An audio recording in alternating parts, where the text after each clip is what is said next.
Good morning, everyone. It's a pleasure to be with you here today on the traditional territory of the Algonquin and Anishinaabeg people.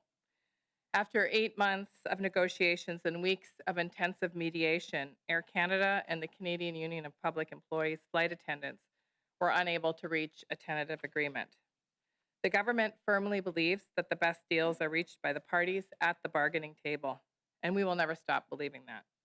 Le gouvernement croit fermement que le meilleur. The government believes that the best way to negotiate a collective bargaining agreement is to do it around the bargaining table. We will never stop believing in this. But when parties put in the hard work at the table, Canadians are better off as a result. Ce n'est pas facile, mais quand It is not easy, but when both parties work hard, Canadians come out ahead. in this instance, and despite resolution on a number of key items, this dispute will not be resolved quickly enough. And the impact of the work stoppage at Air Canada that began early this morning is already being felt by travelers. This is causing significant harm and has negative impacts on Canadians and the Canadian economy. It impedes the movement of passengers and critical cargo, such as pharmaceuticals, and it strands thousands of Canadians abroad, making it extremely costly and sometimes impossible to book new flights. Canadians have already sacrificed a lot in this uncertain economy, and this labor disruption is adding to their worries and financial burdens. As Minister of Labour, I have exercised my authorities under Section 107 of the Canadian Labour Code to direct the Canada Industrial Relations Board to order the parties to resume and continue their operations and duties in order to secure industrial peace and protect the interests of Canada, Canadians, and the economy. I've also asked the board to assist the parties in reaching a settlement of the outstanding terms of their collective agreement by imposing final and binding arbitration, and to extend the terms of the existing collective agreement until a new one is determined by the arbitrator. Flight attendants play a critical role in getting Canadians to where they need to go safely, and they deserve to be compensated and treated fairly at all times. My job as Minister of Labour isn't to take sides during labor disputes. It's to give the parties the tools that they need to reach a fair and timely agreement while keeping the best interests of Canadians at heart. And that's why I intervened today. Canada's economy has seen unprecedented attacks on trade and significant tariff actions. Amid these challenges, Canadians have been stepping up for months to support their friends and their neighbors and their local communities. In a year where Canadian businesses and families have faced too much disruption and uncertainty, they shouldn't have to shoulder another blow. We will not leave them behind. This is not a decision that I have taken lightly, but the potential for immediate negative impact on Canadians and our economy is simply too great. Labor disruption impedes the movement of passengers and critical cargo. Canadians rely on air travel every day, and its importance cannot be understated. Many Canadians need to travel to care for loved ones abroad or deal with critical life events, such as funerals or adoptions. The shipments of critical goods, such as pharmaceuticals and organ tissue, should continue to reach their destinations. And we believe that hardworking Canadians who've been saving up for family vacations should be able to enjoy their well-deserved and planned time off. Now is not the time to take risks with our economy. A work stoppage would cause thousands of Canadians to be stranded abroad and across this country, and this is simply unacceptable. Last year, Canadians paid a high price when multiple key sectors went on strike. Inaction at the bargaining table had a massive impact on Canadian families and our entire economy. These parties have had months at the negotiation table. They've had support through the Federal Mediation Service, and they have been unable to cross the finish line. Arbitration is the most stable way to conclude this process for Canadians while allowing parties to reach a deal. If we are going to build the strongest economy in the G7, Canadians need to have confidence in the industries that serve them. Thank you. Okay, we'll go to questions now. One question, one follow-up. We'll start in the room. Jeremy Charon, CTV. Good morning, Minister, or good afternoon. The government has now stepped in countless labor disputes. there are experts who point to, this having an impact on and advantaging really employers in a negotiation. Is there a concern about undermining the labor system, and are you confident that workers' rights are still being respected? I think that it's very important to reiterate my first statement, which is that the best deals are arrived at the table, not just because this is good for workers, but because it's good for stability and peace within the organization. Strikes are very disruptive to the culture of the organization. They're very expensive for the members who are often experiencing significant loss of pay, and they're very challenging for the corporations who are losing revenue and reputation every single day. Having said that, in this particular instance, we do believe that it's very important that we establish industrial peace and that we focus on the growing cost to Canadians and Canadian families and Canadian small businesses. So this is a tool that allows for arbitration. There are many items that have been resolved between the two parties, and this will give them an opportunity to resolve the remaining items. Thank you. And my follow-up is on impacted passengers. Should Air Canada be liable to fully reimburse passengers who've had canceled flights, or paying their full way for a replacement flight? Listen, I don't want to speculate on the impact to Air Canada and what their corporate practices are. I know they're deeply concerned about the passengers that are stranded around the globe and here in Canada. And last night, and speaking with the parties, in fact, that was one of the first items that the employer raised, was the work they're putting into trying to ensure that whoever is calling into their call centers has somebody on the other end. It is important, though, that we keep the safety, security, and financial security of Canadians first and foremost. And it would be my expectation that we all work together to get people home.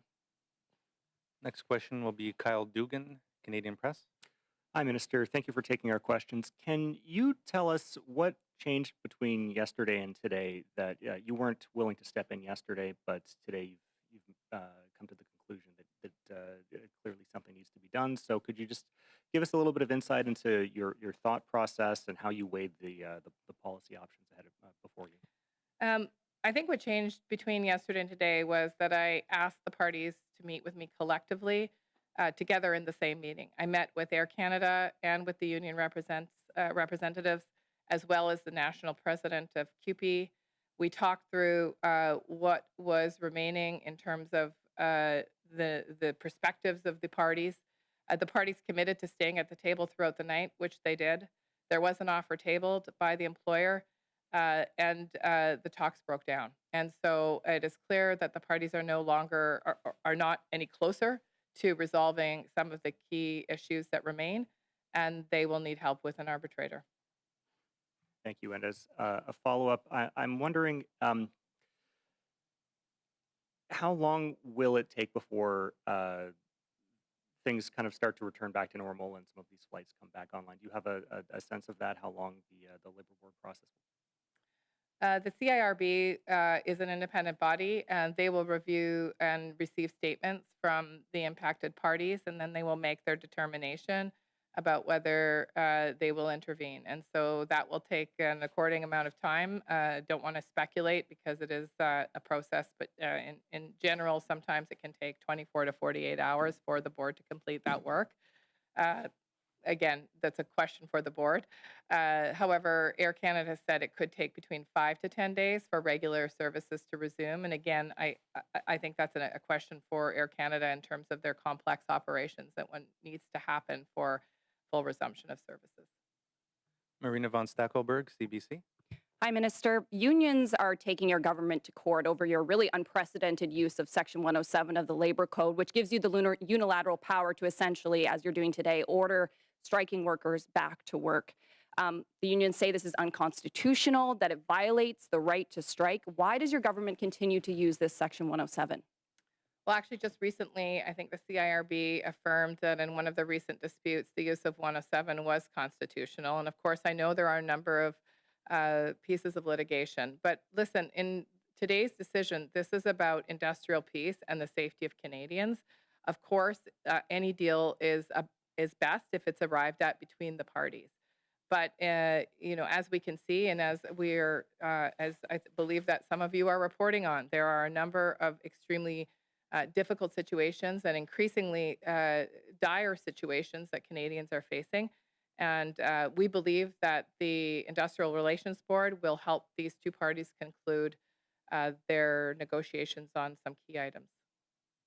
Experts that I've spoken to about the use of 107 say that the government's repeated use of this is poisoning negotiations because companies believe that they can kind of bargain to an impasse and then the government will step in and prevent a strike from happening.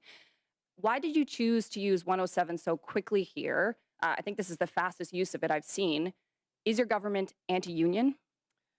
I absolutely reject the notion that our government is anti-union. In fact, under the previous Liberal government, we considerably strengthened the Canada Labour Code. We banned the use of replacement workers, and we stood side by side with unions in terms of supporting their work, not only in labor negotiations, but also in training and recruiting new members. And so this work will continue. We believe that unions are an essential part of a healthy and growing economy.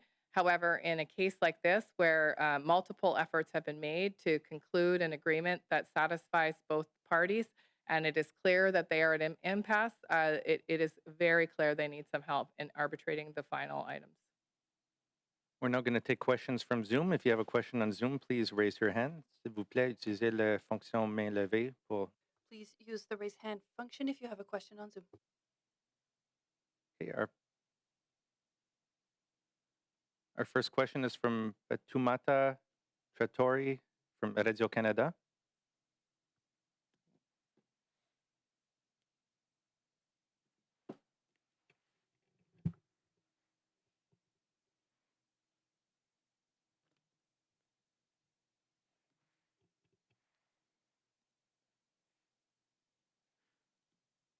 S'il vous plaît, allez-y avec votre question. Please go ahead with your question.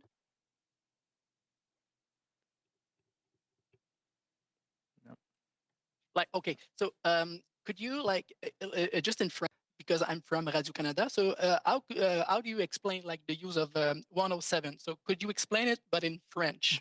Je peux essayer. Oui, les deux parties essaient. Both parties, in many cases, spent many months trying to find an agreement that will work for both sides. However, it's been impossible. And at this point, we need to help both parties with a different tool. Merci beaucoup. Merci beaucoup pour l'effort en français. Merci. Okay, next we'll go to Ian Wood. Ian Wood, please go ahead. Sure. I'm just wondering what provisions are being taken for Canadian passengers that are overseas, and also for non-Canadian nationals that may be traveling with Air Canada that have now been left in place in various foreign countries. Unfortunately, I don't think I can answer that question, but that is a question for Air Canada. I know Air Canada is working in a variety of different ways to support stranded travelers, but that is a question that I think the employer can answer best. Okay, so as far as we're concerned here, Global Affairs Canada isn't. Have they been reached out to by people? Do we have any information on, anything that the Foreign Service might be doing? Well, this is a labor dispute. I mean, I think you're probably recalling a time, I think that we all recall during the pandemic, where all airline travel had shut down and there were no options for passengers. That's not the case. There are other options. They're very challenging options, of course, and sometimes there's going to be significant delays. But Air Canada, as I said, is working diligently to try to support its passengers that are currently stranded. There is a very clear guidance from Air Canada to passengers that are outbound to make sure that they check before they arrive at the airport to determine the status of their flight. I would say that would be appropriate.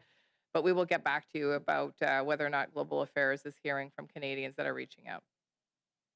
Thank you very much. We don't have any further questions on Zoom. Is there any further questions in the room?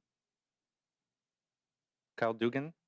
Just in follow-up to what you had said about speaking with the two parties, how do you know that they wouldn't have been able to reach a deal had you allowed this to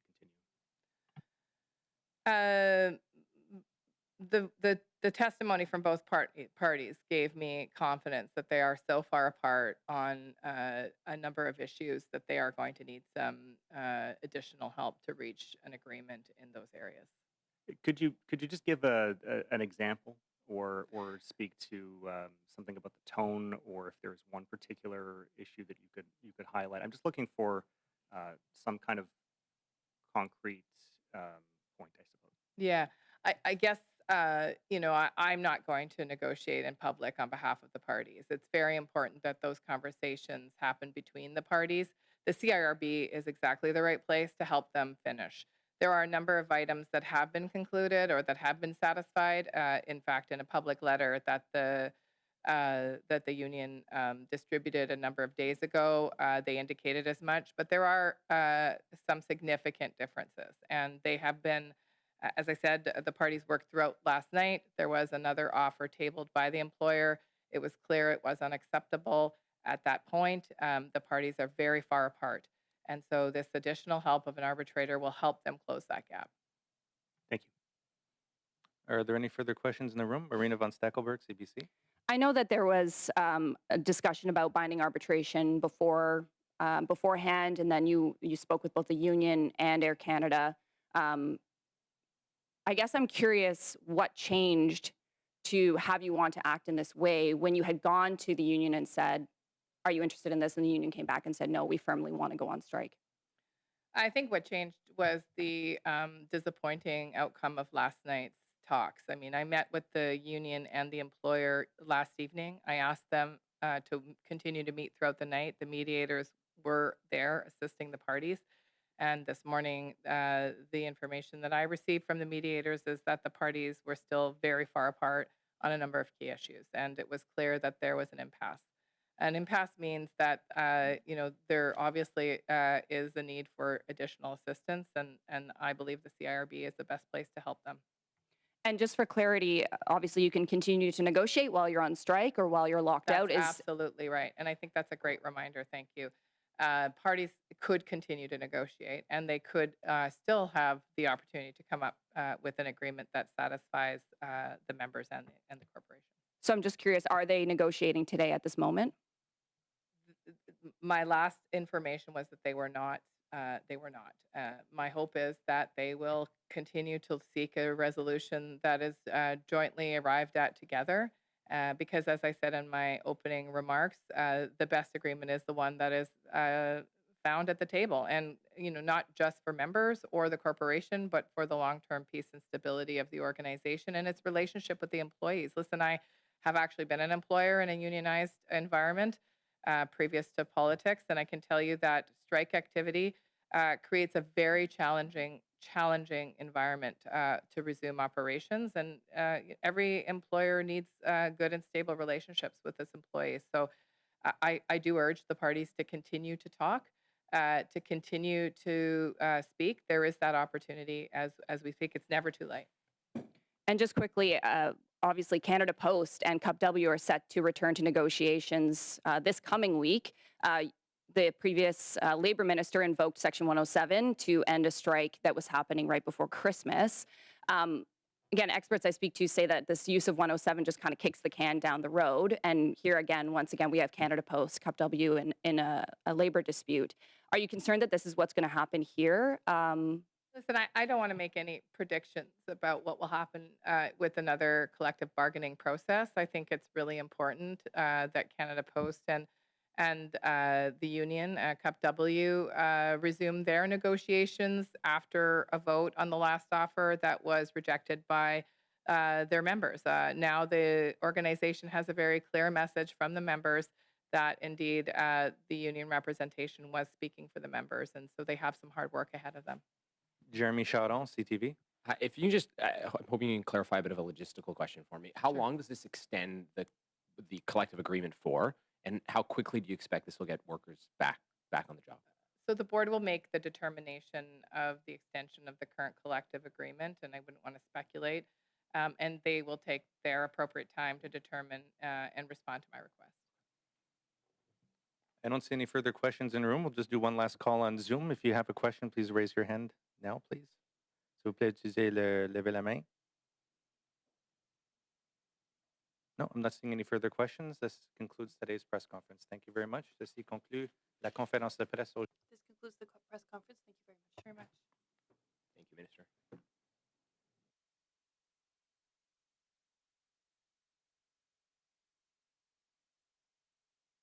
Recording stopped.